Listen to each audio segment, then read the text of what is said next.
جانے کیسے زندگی، آؤ علماء سے پوچھ لیں، آئے جو مشکل پیش کوئی، آؤ علماء سے پوچھ لیں۔ الحمدللہ رب العالمین والصلاة والسلام علی سید المرسلین، اما بعد فاعوذ باللہ من الشیطان الرجیم، بسم اللہ الرحمن الرحیم۔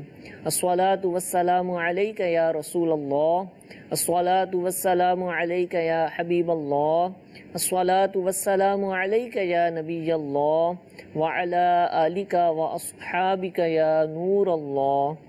پیارے اور محترم اسلامی بھائیوں، دارالافتاء اہل سنت سلسلے میں مرحبا کہتے ہیں۔ مفتی جمیل مدنی صاحب ہمارے ساتھ تشریف فرما ہیں۔ درود پاک کی فضیلت سنتے ہیں۔ نبی کریم صلی اللہ تعالی علیہ وآلہ وسلم نے ارشاد فرمایا، جو کوئی شخص مجھ پر ایک مرتبہ درود پاک پڑھے، اللہ تعالیٰ اس پر 10 رحمتیں نازل فرماتا ہے۔ صلو علی الحبیب صلی اللہ تعالی علی محمد صلی اللہ تعالی علیہ وآلہ وسلم۔ کیا حق مہر کی رقم کی جو شوہر نے عورت کو دینی ہے اس پر زکوٰۃ لازم ہوگی، یا شوہر دے چکا اور اس کے پاس پڑی ہوئی ہے، اب کیا وہ زکوٰۃ میں شامل ہوگی یا نہیں ہوگی؟ الحمدللہ رب العالمین والصلاة والسلام علی سید الانبیاء والمرسلین۔ جو مہر عورت کا شوہر کے اوپر بطور حق لازم ہوتا ہے، تو عام طور پہ جو جنرلی طریقہ کار ہے کہ مہر فی الفور ادا نہیں کیا جاتا۔ ٹھیک ہے۔ جہاں ادا کیا جاتا ہے تو وہ بہت مائنر سی رقم ہوتی ہے، جیسے کہا تھا پچھلے سلسلے میں کہ 5-10 ہزار روپے وہ اس طرح چل رہا ہوتا ہے اور وکیل جاتا ہے اور وہ لڑکی کو پیشگی دے دیتا ہے، تو ہو سکتا ہے یہ 5-10 ہزار روپے اس کے استعمال میں آ جاتے ہوں۔ نارمل جو ایک کثیر نکاح ایسے ہیں کہ جس کے اندر مہر کی اس وقت فی الفور ادائیگی نہیں ہوتی اور وہ مہر شوہر کے ذمے پر لازم ہوتا ہے، عورت کے ابھی قبضے میں آیا نہیں ہوتا کہ اگر شوہر نے اپنی زندگی میں مہر ادا نہ کیا ہو تو وہ مہر شوہر کے ترکے میں سے قرض کے زمرے میں پہلے ادا کیا جائے گا اور اس کے بعد میں جو رقم بچے گی وہ بطور ترکہ تقسیم ہوگی، یعنی پہلے میت کے قرض کو ادا کیا جاتا ہے، اس میں مہر بھی شامل ہے۔ جی جی۔ تو اب یہ جو آپ کا سوال ہے کہ زکوٰۃ کس کے اوپر لازم ہوگی، تو عمومی طور پہ جو مہر ہے وہ مہر مطلق ہوتا ہے اور اس کے اندر ادائیگی کا کوئی وقت مقرر نہیں کیا جاتا۔ ٹھیک ہے۔ تو وہ مہر اگر شوہر مالدار صاحب نصاب ہے، اس کو ہم ایک مثال سے یوں فرض کر لیتے ہیں کہ ایک شخص ہے جس کا مال تجارت 5 لاکھ روپے ہے اور 1 لاکھ روپے اس کے اوپر مہر بھی عورت کا لازم ہے اور وہ مہر مطلق ہے، اس کا کوئی ٹائم پیریڈ میں مقرر نہیں ہوا، وہ ادھار ہے سمجھو شوہر کے اوپر۔ تو اب ایسی صورت میں اس شخص کے اوپر جو 1 لاکھ روپے عورت کو مہر دینا لازم ہے اور 5 لاکھ روپے اس کا مال تجارت ہے، تو زکوٰۃ کی ادائیگی کیا 5 لاکھ روپے پر ہوگی یا 6 لاکھ روپے، یا 6 یا 5 لاکھ میں سے 1 لاکھ قرض کو مائنس کر کے 4 لاکھ روپے پر ہوگی؟ تو اب یہ چونکہ مہر یہ عادی ہوتا ہے، اگر مؤجل ہو تو، یا مؤجل نہ ہو تو یہ مطلق ہوگا، وہ بھی ایک طرح کا ادھار ہی ہوتا ہے۔ تو ایسے مہر یہ زکوٰۃ کے اندر مانے نہیں ہوتے۔ مانے نہیں ہے۔ مانے نہ ہونے کا مطلب کیا ہے کہ اس مہر کی رقم جو ایک طرح کا شوہر کے اوپر قرض ہے، اس کو ہم بولنے میں قرض کہہ رہے ہیں، ویسے عربی میں اس کے جو فقہی اصطلاح میں اس کے لیے لفظ دین استعمال ہوتا ہے۔ دین مانے ادھار۔ ٹھیک ہے۔ تو یہ فقہی اصطلاح میں دین کی 3 اقسام ہیں: دین قوی، دین متوسط اور دین ضعیف۔ ٹھیک ہے۔ تو مہر کی جو رقم ہوتی ہے، یہ مہر مؤجل جو ہوتا ہے، میعادی مہر، تو یہ دین ضعیف میں شامل ہوتا ہے، اور دین ضعیف جو ہوتا ہے اس کا حکم یہ ہے کہ زکوٰۃ کے اعتبار سے اگر شوہر کا 5 لاکھ روپے مال تجارت ہے تو یہ 1 لاکھ روپے اگر اس کے اوپر مہر چڑھا ہوا ہے تو یہ 5 لاکھ میں سے 1 لاکھ مائنس کر کے بقیہ مال 4 لاکھ بچتا ہے، تو 4 لاکھ کی زکوٰۃ اس پہ لازم ہو ایسا نہیں ہے، ٹھیک ہے، بلکہ یہ 1 لاکھ روپے مہر مائنس نہیں ہوگا، منہا نہیں ہوگا، اس کو 5 لاکھ روپے مال تجارت جو ہے اس کی پورے کی ہی اس کو زکوٰۃ دینی ہوگی۔ ٹھیک ہے، اب رہا معاملہ عورت کا، تو چونکہ دین ضعیف کی یہ قسم میں شامل ہو، دین ضعیف اس دین کو کہا جاتا ہے جو غیر مال کے بدلے میں لازم ہوتا ہے،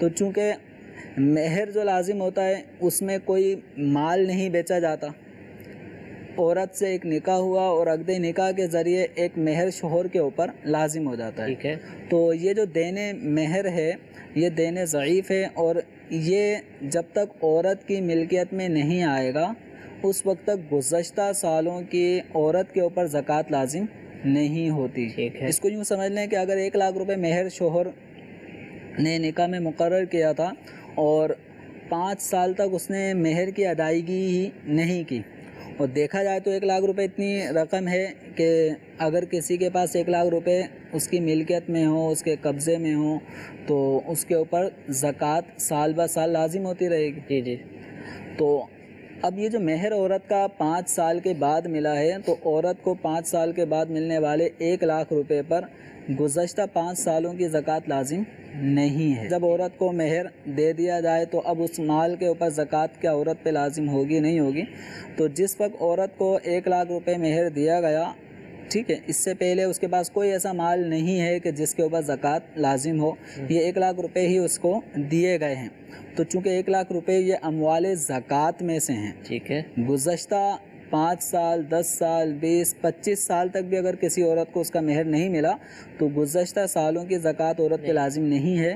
ہاں، جب اس کے قبضے میں 1 لاکھ روپے آ گئے اور یہ اس کی حاجت ضرورت قرض وغیرہ سے فارغ ہیں، تو یہ 1 لاکھ روپے پہ جب پورا سال گزر جائے گا اسلامی مہینے کے اعتبار سے، ٹھیک ہے، تو اب اس عورت کو اپنے اس مہر والی رقم کی زکوٰۃ دینی ہوگی، یعنی قبضے سے پہلے گزشتہ جتنے سال گزرے ہیں تو ان کی زکوٰۃ عورت پر اپنے مہر کے حوالے سے لازم نہیں ہوتی۔ ٹھیک ہے۔ ایک اور صورت ہوتی ہے وٹا سٹا، الفاظ یہی استعمال ہوتے ہیں ہمارے ہاں، وٹا سٹا پر نکاح ہوا، یعنی دونوں طرف بہن بھائیوں کا نکاح ایک دوسرے کے بہن بھائی کے ساتھ ہو جاتا ہے، تو اس میں کیا حق مہر اس میں بھی مقرر کرنا ہوگا؟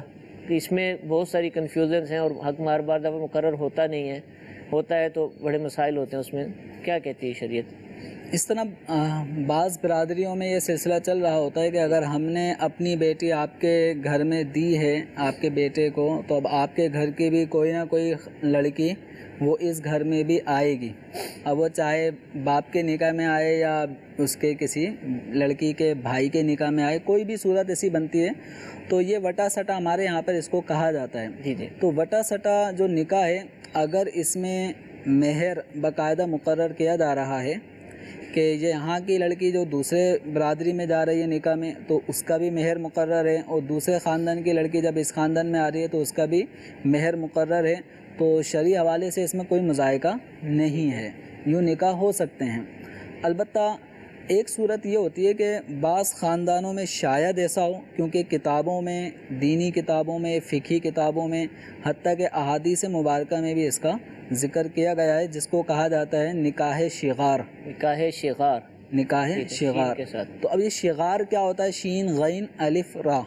تو شغار کا معنی یہ ہوتا تھا کہ اس آدمی نے اپنی بیٹی یا بہن دوسرے شخص کے نکاح میں دی اور اس کی بہن یا بیٹی اپنے نکاح میں لی، تو اس طرح جس کو ہم وٹا سٹا کہتے ہیں، اس میں یہ ہوتا تھا کہ نکاح شغار میں کہ ہم نے جو اپنی بیٹی آپ کو دی، اس کا جو مہر ہے جو آپ یعنی اگلی برادری کے شوہر پہ لازم ہے، تو وہ اس مہر کے بدلے میں اپنے خاندان کی کوئی لڑکی اس خاندان کے لڑکے کے نکاح میں دے گا۔ ٹھیک ہے، اب اس لڑکی کا مہر کیا ہوگا؟ اس خاندان کی لڑکی کا نکاح میں دوسرے کے جانا۔ تو یوں عورت کا ایک برادری سے دوسری اور دوسری کا اس برادری میں نکاح میں آنا، بس یہی گویا عورت کا جو مہر ہوتا تھا، مہر کے بدلے میں اس خاندان کی عورت کا نکاح، اس کا مہر اس خاندان کی عورت کا وہاں پہ نکاح، تو یہ نکاح کو مہر بنانا یہ شرعاً ناجائز اور گناہ کا کام ہے۔ ایسی صورت میں گویا مہر مقرر نہیں ہوا۔ اگر کسی نے اس طرح نکاح کیا ہے تو گویا اس نے مہر مقرر نہیں کیا، اور جب نکاح کے اندر مہر مقرر نہ کیا گیا ہو تو پھر مہر مثل کی ادائیگی کرنا لازم ہوتی ہے۔ اور مہر مثل سے متعلق یہ ہے کہ اس عورت جیسے حسن و جمال، عمر اور اس وقت جس مقام پر، جس شہر میں، گاؤں میں جہاں پر وہ رہ رہے ہیں، تو اس پورے انوائرمنٹ کو سامنے رکھتے ہوئے اس خاندان کی جو چچا زاد یا پھوپھی، چچا زاد بیٹیاں، بہنیں یا پھوپھی کا جو مہر تھا تو وہ مہر مثل کہلاتا ہے۔ تو مہر مثل کی ادائیگی دونوں جانب لازم ہوگی کہ اس نے اپنی بیٹی کا نکاح اس لڑکی کے نکاح کے عوض میں کر دیا اور اس کا نکاح اس کے عوض میں کر دیا، تو دونوں کا نکاح تو ہو جائے گا لیکن مہر مثل بھی لازم ہوگا۔ ٹھیک۔ اچھا حضور یہ ارشاد فرمائیے کہ وٹا سٹا پر نکاح ہوئے اور وہی نکاح شغار کے طریقے پر ہوئے، مقرر ہی نہیں کیا اور وہ سمجھا اس کا ادھر اس کا ادھر، اور طلاقیں بھی ہو گئیں، کیونکہ آپ کو پتہ ہے کہ وٹا سٹا کے معاملات میں عموماً جو ہے وہ اگر ایک طرف سے کچھ ہو تو دوسری طرف سے بھی کچھ ہو جاتا ہے، اور نکاح ختم، تعلقات ختم۔ آج پتہ چلا کہ مہر مقرر تھا اور مقرر نہیں تھا تو مہر مثل دینا تھا، تو کیا اب بھی اگرچہ کئی سال گزر چکے ہوں وہ ادائیگیاں کروائی جائیں گی عورتوں کو ان کے مہر کی، یا وہ معاملات ختم تو اب سو ختم؟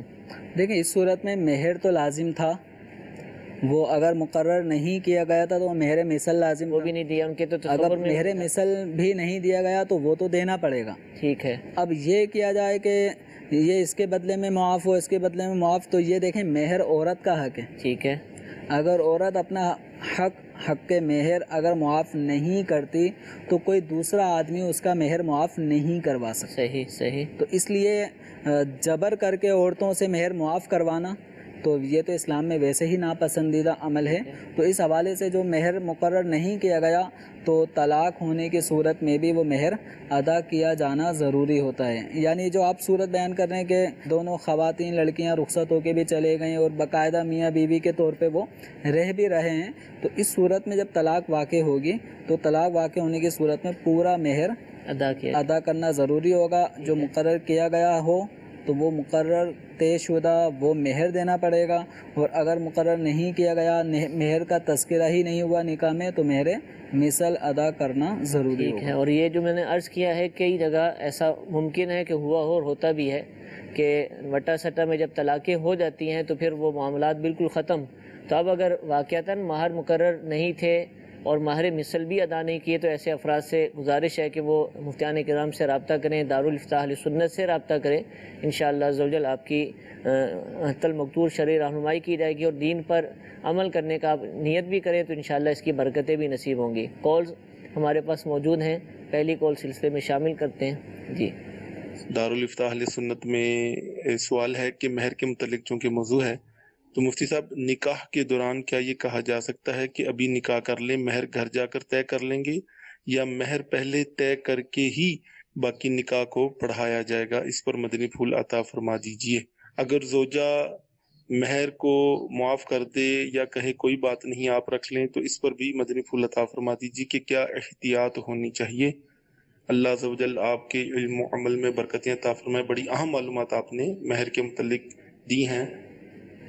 یہ گہرے تعلقات ہیں، بس کر لیں گے، اب نکاح کر لیں، اور پھر ادھر بھی ہے کہ معاف، تو یہ ایسا لیکن مہر یہ عورت کا حق ہے اور یہ نکاح کے گویا واجبات میں سے ہے۔ ٹھیک ہے۔ ٹھیک ہے، تو اس کا اگر ذکر نہیں ہوا تو نکاح تو ہو جائے گا۔ ٹھیک ہے۔ نکاح نام ہے ایجاب و قبول، دو گواہوں کی موجودگی، دو مسلمان مرد و عورت کا نکاح ہو رہا ہے تو ایجاب و قبول یہ دو مسلمان مرد عاقل بالغ گواہوں کے سامنے یا ایک مرد دو عورتوں کے سامنے ایجاب و قبول اگر ہو جاتا ہے نکاح کا تو نکاح ہو جائے گا۔ اگر اس میں مہر کا تذکرہ نہیں بھی ہوا تب بھی نکاح تو ہو جائے گا، لیکن اب یہ کہنا کہ مہر کا تذکرہ اور اس کا معاملہ بعد میں بیٹھ کے حل کر لیں گے، ابھی تو نکاح کر لیتے ہیں، تو یاد رکھیں جب نکاح ہوا اور مہر کا تذکرہ نہیں کیا گیا تو اس صورت میں عورت کا مہر مثل جو بنتا ہوگا وہ دینا پڑے گا۔ اب وہ طے کر لیں گے، اگر بعد میں جیسے مثال کے طور پہ مہر مثل 50,000 روپے چل رہا ہو اور بعد میں پھر یہ باہمی رضامندی کے ساتھ 25,000 روپے پر 5,000 روپے پر ایگریمنٹ ہو جاتا ہے تو پھر جو طے ہوا وہ ہوگا، وہ دینا ہوگا. ٹھیک ہے. لیکن یہ مہر کا معاملہ جو ہے نا وہ نکاح کے وقت ہی کلیئر ہونا چاہیے. ایک چونکہ یہ معاہدہ ہے، ایک عقد ہے، اور عقد کے اندر جو اس کے لوازمات ہیں ان کو بھی بروئے کار لانا چاہیے اور ان سب چیزوں کو بھی واضح ہونا چاہیے. بلکہ آپ نے تو پچھلے ہفتے مشورہ دیا تھا کہ نکاح کے وقت نہیں بلکہ نکاح سے پہلے ہی جو آپس میں بیٹھیں گفتگو ہو تو اس وقت یہ معاملات طے ہو جائیں کہ بھی کیا لکھوایا جائے گا، کیا مہر ہوگا، تاکہ عین نکاح کے وقت مجلس کے اندر جو ہے نا وہ لڑائی جھگڑے کی صورت. بالکل. یہ جو نکاح پڑھانے والے افراد ہیں نا ان کو اگر 100 نکاح کسی نے پڑھائے ہوں گے جی تو بعض برادریاں ایسی ہیں جس میں بڑے بوڑھے سب سے آگے ہوتے ہیں. ٹھیک ہے. بس انہوں نے جو کہہ دیا کہ بس 1100 روپے مہر ہوگا. اب وہ 1100 روپے مہر دیکھا جائے تو آج سے 15-20 سال پہلے تو 1100 روپے مہر مقرر ہو سکتا تھا. ٹھیک ہے. لیکن اس وقت مہر کم از کم مہر بھی وہ ہے 2 تولہ 7.5 ماشے چاندی.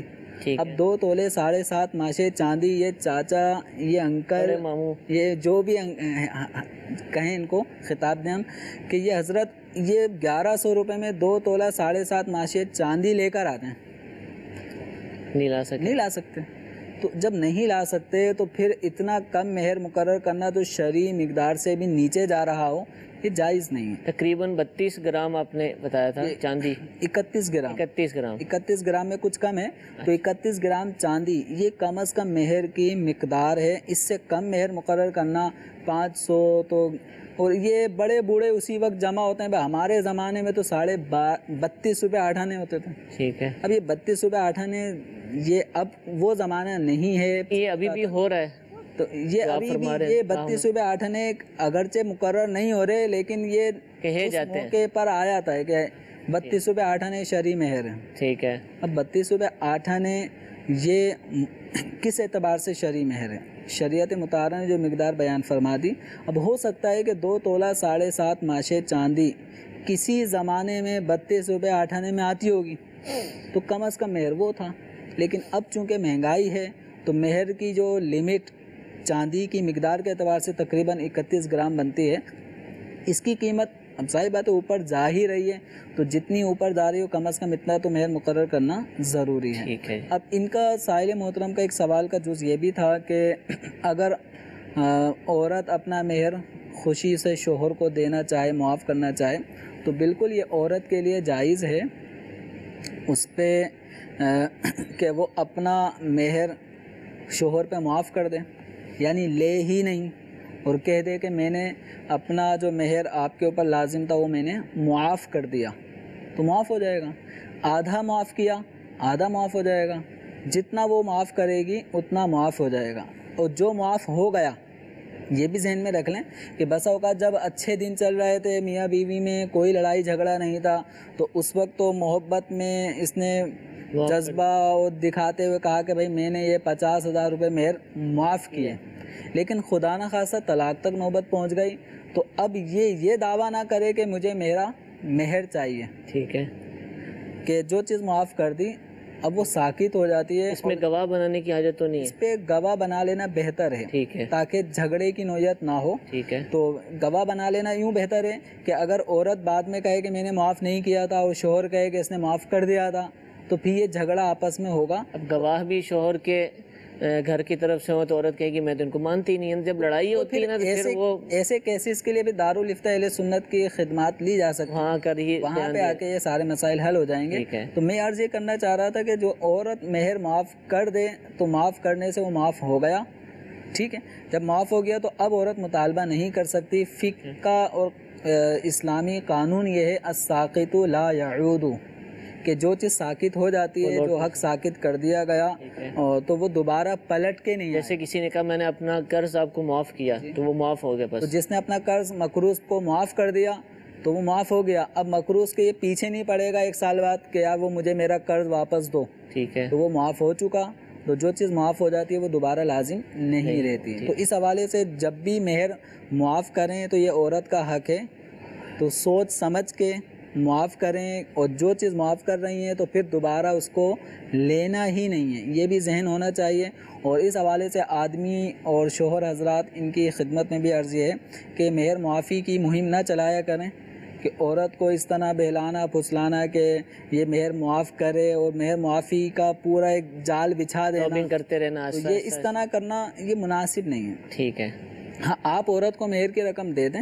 اچھا آپ حضور، یہ ارشاد فرمائیں کہ 5,000 روپے حق مہر مقرر ہوا تو 5,000 روپے ہی دینا ہے، جیسے کپڑے دلا دیے یا کچھ اور چیزیں ایسی دلا دیں کہ وہ بھی کاؤنٹ ہو سکتی ہیں، جبکہ اس نے بتایا ہو کہ یہ حق مہر کے طور پر دے رہا ہوں؟ اس میں یہی ہے کہ مہر جو 5,000 50,000 جتنا بھی طے ہوا ہو، تو وہ مہر کی رقم کے بجائے اگر وہ اپنی عورت کو یہ کہتا ہے کہ میں آپ کو 50,000 روپے کی کوئی جیولری وہ آپ کو دے دیتا ہوں مہر کے بدلے میں، ٹھیک ہے، عورت اس پہ اگر ایگری ہو جاتی ہے اور وہ شوہر اس کو جیولری دے دیتا ہے تو وہ زیور، وہ جیولری کا سیٹ وہ مہر کا عوض بن جائے گا۔ ٹھیک ہے۔ اسی طرح عورت کا ایگری ہونا ضروری ہے اس پر؟ ہاں، عورت کا ایگری ہونا ضروری ہے۔ اچھا، اگر عورت کو جیسے بہار شریعت میں ایک مسئلہ یہ بھی لکھا ہے کہ عام طور پہ نکاح ہو گیا، نکاح ہونے کے بعد اگر رخصتی نہیں ہوتی تو بسا اوقات وہ کچھ عید کے مواقع پہ عیدی کے طور پہ کچھ نہ کچھ سوٹ اور کپڑے اور اس طرح کی چیزیں جاتی ہیں، یا کبھی رقم چلی جاتی ہے عیدی کے طور پہ کہ عورت اپنا رمضان میں عیدی کا کوئی اہتمام کر لے اور کپڑے وغیرہ بنا لے۔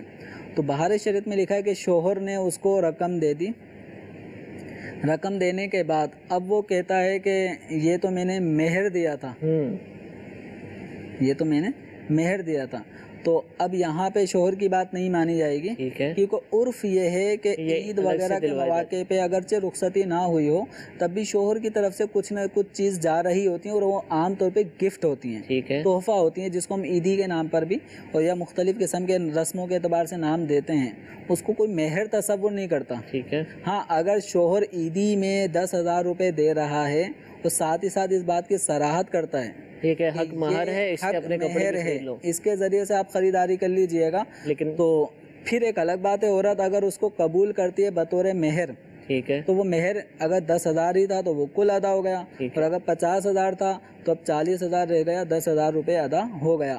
لیکن عام طور پہ اس طرح کرنے والا خود دیکھ لے، لڑائی جھگڑے کا آزمائش میں پڑ جائے گا کہ عام طور پہ یہ مواقع عید بقرعید کے ایسے ہوتے ہیں کہ جس میں خوشی کے ساتھ تحفتاً کوئی نہ کوئی چیز دینے لینے کا سلسلہ ہوتا ہے، اور اس سے محبتیں بڑھتی ہیں۔ تہادو تحابو، ایک دوسرے کو تحفہ دیا کرو کہ اس سے محبتیں آپس میں بڑھتی ہیں، پیدا ہوتی ہیں۔ تو اگر شوہر اس انداز کو اختیار کرے کہ یہ 10,000 روپے جو میں عید کے موقع پہ دے رہا ہوں یہ مہر ہے، تو یقیناً وہ خوشی جو عورت کے دل میں عیدی کے نام پر، تحفے کے نام پر جو پیدا ہونی تھی، وہ خوشی یہاں پیدا نہیں ہوگی۔ ہو سکتا ہے جیسا معاشرہ ہمارے یہاں پہ کلچر چل رہا ہے اس کو نیگیٹو لیا جائے گا، اور اس آدمی کو کنجوس ترین آدمیوں میں شمار کیا جائے گا کہ عید کے موقع پر بھی عیدی یہ مہر کی عورت بتائے گی بھی، ظاہر سی بات ہے خاندان میں بات کرے گی اور اس طریقے سے، تو یہ اس کا اچھا تاثر نہیں پڑے گا، بالکل یہ اچھا تاثر نہیں پڑتا۔ تو اس لیے ہمیں اپنے معاشرے کے اقدار کو بھی دیکھنا چاہیے۔ ٹھیک، اور بہتر یہ ہے کہ اس کا حق مہر جو ہے وہ باقاعدہ الگ سے ہی ادا کیا جائے تاکہ اس کو وہ مل جائے، اور اس کے بعد کوئی اس طرح کا لڑائی جھگڑے کا ماحول پیدا نہ ہو۔ کالز آپ کی موجود ہیں، ایک اور کال سلسلے میں شامل کرتے ہیں۔ جی سر جی، سوال یہ ہمارا کہ حکمار، جب ہمارے گاؤں میں یہ رواج ہے کہ حکمار دینے جاتے ہیں بیوی کو تو وہ اسی طرح واپس کر دیتے ہیں، کہتے ہیں یہ آج خیرات ہے، کیا یہ جائز ہے؟ جی، یہ خیرات ہے۔ آپ یعنی عورت کو وکیل جو لے کے جائے گا مہر کی رقم لے کے جاتا ہے، اور عورت کی طرف سے کیا کہا جاتا ہے؟ یہ واپس کر دیتی ہے، اور یہ خیرات ہے، غالباً یہ الفاظ سے یہ خیرات ہے۔ جی جی، اب یہ ہو سکتا ہے خیرات کا معنی یہ ماحول ہی ایسا پیدا کر دیا گیا ہے شاید کہ عورت کو واپس ہی کرنا ہے، دیکھیں یہ دینا بھی ہے اور اس کے بعد اس نے واپس ہی کرنا ہے۔ یہ ذہن میں رکھ لیں کہ عورت اگر بطور خیرات، اب یہ خیرات کا لفظ کن معنوں میں استعمال ہو رہا ہے؟ آیا یہ شوہر کے لیے، شوہر کو دیے جا رہا ہے؟ اب خیرات کا لفظ معافی کے معنوں میں ہے، شاید یہی ہے، یا خیرات کا معنی یہ ہے کہ اب یہ کسی غریب کو دے دینا؟ کن معنوں میں، ٹھیک ہے۔ تو اب یہ ہے کہ اگر عورت خوش دلی کے ساتھ اپنے اس مہر کی رقم پہ قبضہ کرتی ہے اور پھر بطور خیرات غریبوں میں بانٹنے کے لیے لڑکے والوں کو دے دیتی ہے کہ اب اس غریبوں میں بانٹ دینا، اگر یہ عورت کا معاملہ خوش دلی پر ڈیپینڈ کرتا ہے کہ عورت اپنی خوشی سے دینا چاہتی ہے غریبوں میں خیرات کے طور پہ، تو کوئی حرج نہیں ہے۔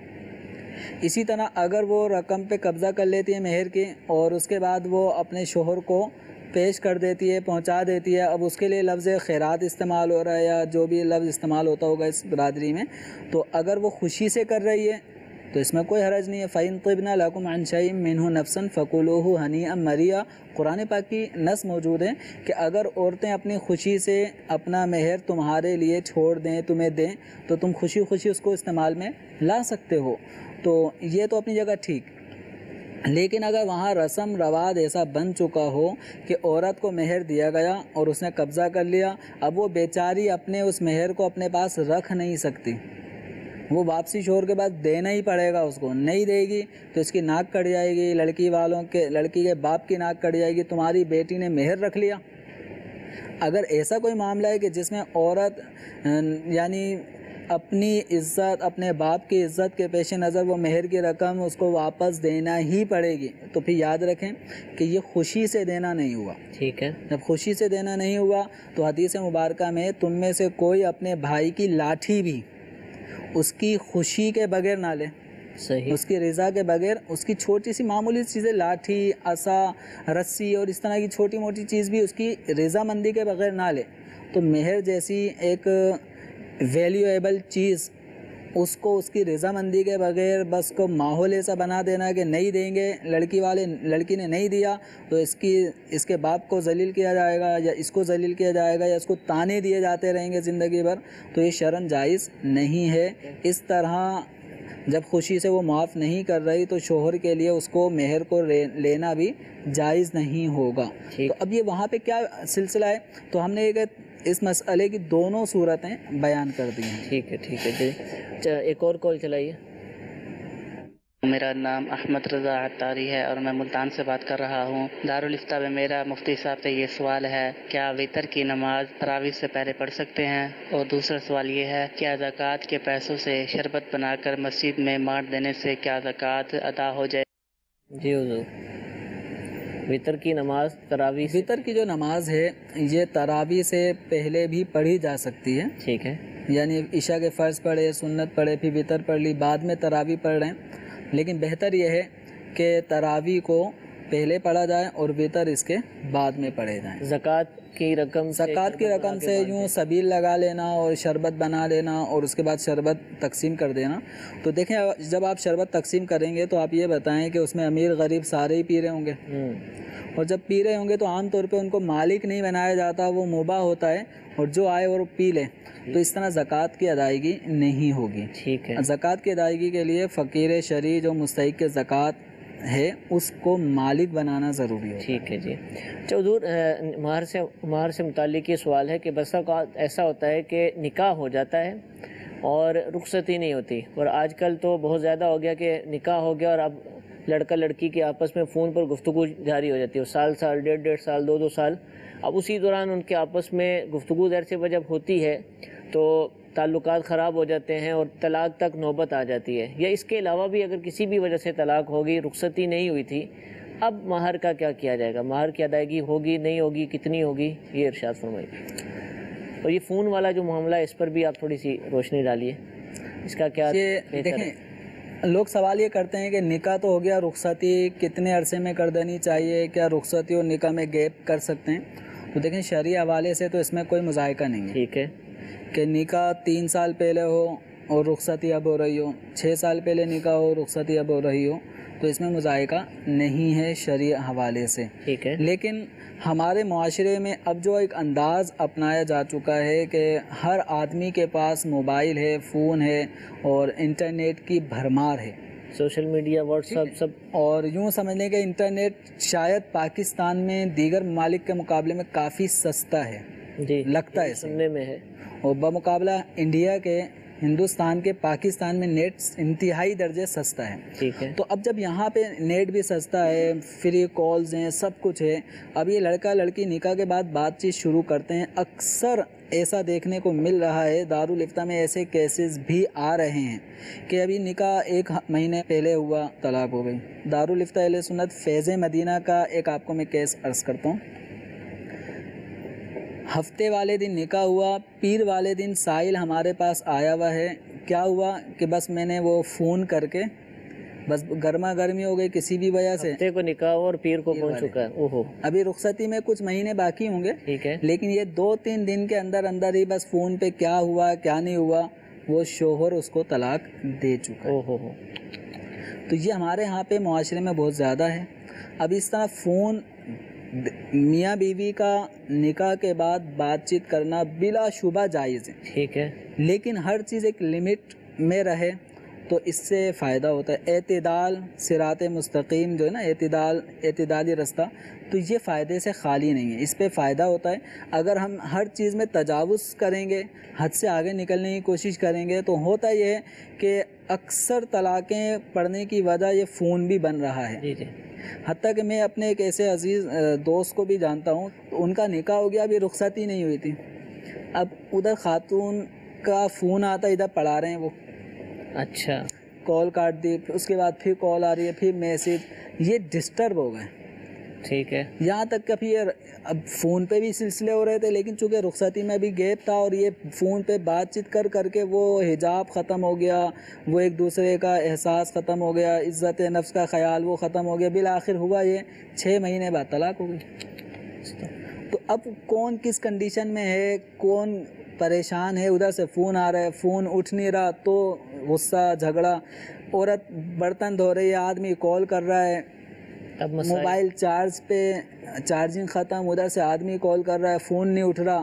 اب جب فون کسی کو ایک دفعہ کیا جائے، دوسری دفعہ، تیسری دفعہ، تو فون کرنے والے کے مزاج میں تبدیلی آ جاتی ہے. ٹھیک ہے. جب تبدیلی آ گئی، اس نے کال کی اور جب اٹینڈ ہو گئی تو چھوٹتے اس نے اگر رف لینگویج والا ہوگا تو گالی بک دے گا، ورنہ گرما گرمی میں 2-4 الفاظ ایسے بول دے گا جو دل میں نفرت پیدا کر دیں گے، اور عام طور پہ پھر یہ طلاق تک معاملہ چلا جاتا ہے. تو میرا مشورہ تو یہ ہے کہ اب نکاح کیا جائے اور عمر رخصتی والی ہو جائے تو رخصتی میں تاخیر نہ کریں، بلکہ نکاح تبھی کریں جب رخصتی کرنی ہو. بالکل جلدی نہیں. بہتر طریقہ یہی ہے، ورنہ یہ کئی مہینوں اور سالوں تک نکاح اور رخصتی میں گیپ، یہ بسا اوقات دونوں خاندانوں میں اتنا مطلب وہ دراڑیں پیدا کر دیتا ہے کہ اب رخصتی ہو بھی جائے تو وہ رخصتی کے وقت بھی وہ جھگڑے ہی چل رہے ہوتے ہیں، تو وہ شادی خانہ آبادی تک پہنچتی نہیں ہے. اچھا، ایک مجھے بھی اس طرح کی معلومات ہیں کہ نکاح ہو گیا اور گفتگو جاری ہے، اب شادی کی خریداری ہو رہی نا، تو اب ایک جانب سے وہ اس کو ہدایات دی جا رہی کہ یہ نہیں یہ خریدنا ہے، یہ نہیں یہ خریدنا ہے.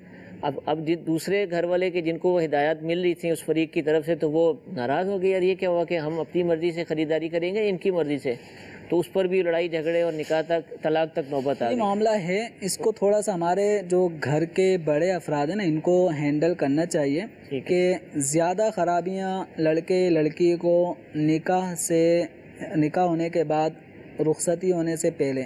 اب یہ بات چیت کرنا جائز ہے، لیکن ہر جائز کام کرنا کیا واجب ہے؟ یہ ضروری فرض ہے؟ ایسا بھی نہیں ہے. تو دونوں مرد عورت دونوں احتیاطی پہلو اختیار کریں، اور یہ گھنٹہ پیکیج اور یہ پوری راتوں کو لگے رہنا، تو یہ ایک دوسرے کو ڈسٹرب کر کے اس رشتے کو خراب ہونے سے بچائیں. اب مہر کا کیا ہوگا کہ اب رخصتی سے پہلے طلاق ہو گئی، حق مہر کیسے ادا کریں گے؟ ہاں، یہ بھی ایک صورت بن جاتی ہے، طلاق بھی ہو جاتی ہے. جیسے کہ میں نے کہا کہ فیض مدینہ میں جو ایک کیس آیا اور وہ طلاق بھی ہو گئی، رخصتی بھی نہیں ہوئی تھی. تو ایسی صورت میں قرآن پاک میں ہمیں یہ حکم دیا گیا ہے وَإِن طَلَّقْتُمُوهُنَّ مِن قَبْلِ أَن تَمَسُّوهُنَّ وَقَدْ فَرَضْتُمْ لَهُنَّ فَرِيضَةً فَنِصْفُ مَا فَرَضْتُمْ إِلَّا أَن يَعْفُونَ، کہ فرمایا گیا کہ اگر تم عورتوں کو طلاق دے دو ان کو چھونے سے پہلے، مراد یہاں پر وہ رخصتی ہونے سے پہلے، خلوت صحیحہ ہونے سے پہلے اگر طلاق ہو جائے، تو اس صورت میں اگر مہر مقرر ہو چکا تھا تو پھر فنصف ما فرضتم، تو جتنا مہر مقرر کیا گیا ہے اس کا آدھا مہر پھر شوہر کے اوپر لازم ہوگا. ٹھیک ہے, آدھا دینا. آدھا 50,000 اب روپے ایسی مہر صورت مقرر میں ہوا آپ تو اس دور 25,000 میں دیکھیں کہ آدھا کون دے گا, وہ بولیں گے ہم نے تو کوئی نکاح بھی نہیں, نکاح تو ہو گیا, رخصتی نہیں ہوئی, شادی ہوئی نہیں, تم کون دے. نہیں, شرعی حکم تو بہرحال یہی ہے, اگرچہ رخصتی نہیں ہوئی اور مہر مؤکد کرنے والی چیزیں جس طرح کہ خلوت صحیحہ ہے, رخصتی ہو کر عورت کا شوہر کے پاس آ جانا ہے اور حق ازدواجیت ادا کر دینا ہے, تو یہ چیزیں مہر کو لازم کر دیتی ہیں, یعنی جتنا مہر مقرر ہوا وہ پورا دینا ہوگا. لیکن اگر یہ خلوت صحیحہ اور ہم بستری وغیرہ کے معاملات نہیں ہوئے اور فریقین نکاح کے بعد بھی جدا ہی رہے ہیں, کبھی تنہا نہیں ملے, تو اس صورت میں مہر بہرحال طے شدہ مہر کا نصف شوہر کے اوپر لازم ہوتا ہے. رخصتی سے مراد آپ کی وہ ایک کامن رخصتی وہ نہیں ہے اصلاً, یعنی کہیں ملاقات ہو جائے تو اب رخصتی والے احکام نہیں. رخصتی کا جو لفظ ہے وہ اپنی جگہ تو انہی معنوں میں لے رہا ہوں, لیکن ایک لفظ خاص اور استعمال کر رہا ہوں, خلوت صحیحہ. خلوت صحیحہ کا معنی ہوتا ہے ایسی تنہائی جس میں میاں بیوی ازدواجی تعلق قائم کر سکتے ہوں, کوئی رکاوٹ نہ ہو. ٹھیک ہے جی. تو ایسی تنہائی بھی مہر کو موقت کر دیتی ہے, یعنی موقت کا معنی جتنا طے ہوا اتنا پورا مہر. صورت میں بھی مفتی صاحب سے رابطہ کر لیا جائے, وہ مزید معلومات لے کر یہی ہے بیان کریں گے کیا بہتر. اگر کبھی طلاق کی ایسی کوئی صورت بن جاتی ہے تو پھر دارالفتاء اہل سنت اگر آپ کے شہر میں ہے تو وہاں, اور آپ کے شہر میں نہیں ہے تو اہل سنت و جماعت کے مستند مفتی صاحب جو باقاعدہ فتویٰ نویسی کی فیلڈ سے تعلق رکھتے ہیں ان سے رابطہ کریں. اچھا, اس میں بھی طلاق رجعی وغیرہ ہوتی ہے؟ ہاں, اس میں یہ ہے کہ اگر رخصتی نہیں ہوئی, میاں بیوی میں کبھی تنہائی نہیں ہوئی نکاح کے بعد, اس صورت میں اگر شوہر نے طلاق دی تو وہ طلاق اگرچہ وہ الفاظ طلاق رجعی سے دے گا, یعنی میں نے تجھے طلاق دی, اس طرح کے الفاظ سے طلاق رجعی پڑتی ہے, لیکن چونکہ رخصتی نہیں ہوئی, تنہائی بھی کبھی نہیں ہوئی, تو اس ایک طلاق سے ہی عورت اس شوہر کے نکاح سے نکل جاتی ہے. بالکل نکل جاتی ہے. اب یہ ہے کہ دوبارہ اگر ملنا چاہتے ہیں تو اس عورت کو کسی اور آدمی سے نکاح کرنے کی حاجت نہیں ہے. تو اس میں یہی ہے کہ ایک طلاق پڑ گئی ہے اور اب اس دوبارہ ملنا چاہتے ہیں تو ان کو تجدید نکاح کرنا پڑے گا, دوبارہ سے نکاح ہوگا, اور مہر جو پچھلا تھا وہ اپنی جگہ تو آدھا لازم ہوا, اور اس دفعہ نیا مہر مزید مقرر کرنا ہوگا. ٹھیک ہے. اور رجوع کے الفاظ کافی نہیں ہوں گے؟ نہیں, اس میں رجوع کے الفاظ کافی, لیکن ایک صورت ہے ابھی بھی کہ دوبارہ وہ نکاح, اس میں یہی ہے کہ رخصتی نہ ہو, تنہائی نہ ہو, تو پھر ایسی صورت میں طلاق پڑ جانے سے عورت ایک ہی طلاق سے طلاق بائنہ والی ہو جاتی ہے, نکاح سے نکل جاتی ہے. دوبارہ میاں بیوی کی حیثیت اختیار کرنے کے لیے ان کا نئے مہر کے ساتھ تجدید نکاح کرنا ہوگا. ٹھیک ہے, گواہوں کی موجودگی میں. ہاں, وہی جو طریقہ کار ہوتا ہے کہ دو مسلمان عاقل بالغ گواہوں مردوں کی موجودگی میں ایجاب و قبول ہو جائے نکاح کا. اب اس کے لیے دوبارہ سے وہی فارم بھرے جائیں, اور یہ کوئی حاجت نہیں ہے, کیونکہ یہ چیز ہی ایسی نا کہ لوگوں میں آئے گی تو بہت اس کو یعنی خاندان میں سمجھ نہیں آئے گی. تو اگر گھر کے افراد ہی بیٹھ کر نکاح کا معاملہ کر لیں تو اس کا طریقہ ارشاد یہی ہے کہ دارالفتاء اہل سنت سے اگر رجوع کریں گے نا تو اس سے انشاءاللہ یہ فائدہ ضرور ہوگا کہ آپ کو اچھے انداز میں ایک گائیڈ کر دیا جائے گا کہ اب دوبارہ نکاح کا یہ انداز ہے, یہ طریقہ کار. ٹھیک ہے, اور اس کے لیے مفتیان کرام سے ضرور رابطہ کریں. مہر کے متعلق الحمدللہ جو اسلامی نظریات تھے, جو مسائل تھے, ہم نے تفصیل کے ساتھ سیکھے. دارالفتاء اہل سنت کے سلسلوں میں اس طرح کے موضوعات وقتاً فوقتاً رکھے جاتے رہتے ہیں. آپ ہمارا سلسلہ مسلسل دیکھتے رہیں گے تو انشاءاللہ عز و جل اس طرح کی معلومات ملتی رہیں گی. اللہ تعالیٰ ہم سب کو عمل کی توفیق عطا فرمائے. آمین بجاہ النبی الامین. صلو علی الحبیب صلی اللہ تعالی علی محمد صلی اللہ علیہ وسلم. گزارے کیسے زندگی, آؤ علماء سے پوچھ لیں. آئے جو مشکل پیش کوئی, آؤ علماء سے پوچھ لیں.